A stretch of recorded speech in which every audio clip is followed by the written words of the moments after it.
Psychology of self-talk. What it really means. Psychology says people who talk out loud to themselves when alone are often misunderstood, not crazy, not mentally unstable, and definitely not losing their minds. In many cases, your brain works at a velocity that requires verbal output just to keep things organized. And if you have a habit of muttering, debating, or whispering to yourself throughout the day, there are real psychological reasons behind it. Number 1. You have a high-functioning cognitive system that demands clarity. If you talk to yourself, you probably aren't hallucinating conversations. You are materializing your thoughts. Research shows that vocalizing a thought makes it tangible, allowing you to examine it objectively. You'd rather hear the idea out loud than let it bounce around chaotically in your head. Most people's minds are full of fog and abstract feelings. Your brain seeks structure. You use your voice to give physical form to your ideas so you can analyze them, critique them, and improve them. You aren't struggling to think. You are thinking so deeply that silence isn't enough to contain it. Now, giving structure to your thoughts explains why you debate yourself in the shower, but it doesn't explain why you mutter to yourself when you're looking for your keys or trying to solve a problem. That comes down to a specific evolutionary trait. 2. You use verbal cues to heighten your visual perception and focus.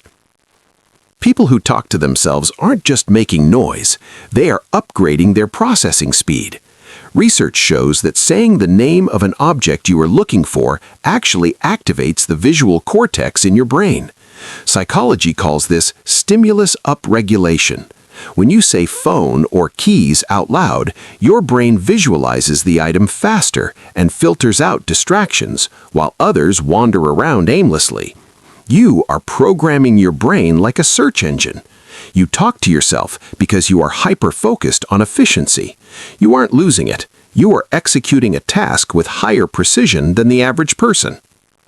But having a sharp focus is useless if your emotions are out of control, and this is where your habit of self-talk becomes your greatest emotional defense mechanism. Number 3. You possess advanced self-regulation skills. Many people who talk to themselves do so in the second or third person. You might say, "Come on, you can do this," or "Why did you do that?" Research shows this is called distanced self-talk. It signals a high level of emotional intelligence. By talking to yourself as if you were another person, you create psychological distance from your stress. You don't spiral into anxiety. You coach yourself out of it. You are your own therapist, your own motivator, and your own critic. This allows you to stay cool under pressure when others would panic. You don't need someone else to calm you down because you have already mastered the art of soothing your nervous system. Yet being able to calm yourself down is only half the battle. You also need to retain the massive amount of information you consume. This is where your voice acts as a biological hard drive. You are hacking your long-term memory retention. People who talk to themselves often have a sticky memory for things that matter. Research shows that reading or speaking information aloud triggers what psychologists call the production effect. The act of speaking creates a distinct memory trace in the brain that thinking silently does not. You aren't just repeating things for no reason. You are saving the file. Your brain knows that by speaking it, you are marking that information as important. You process life deeply, and you refuse to let important details slip away. Now, for most people, the silent struggle with negative self-talk. Research shows that 96% of adults report having an inner dialogue, but for the majority, this inner voice becomes their worst critic rather than their coach. Common negative self-talk includes sweeping statements like, "I can't do anything right," or "I'm a complete failure," which can increase stress, anxiety, and even depression. Unlike those who vocalize their thoughts with purpose and clarity, average people often let their negative internal chatter run unchecked, creating what psychologists call thinking traps, rigid patterns of thought that distort reality and fuel self-doubt. They may not even realize this negative dialogue is happening, but it quietly shapes their confidence, self-esteem, and ability to handle daily challenges. The key difference is awareness and control.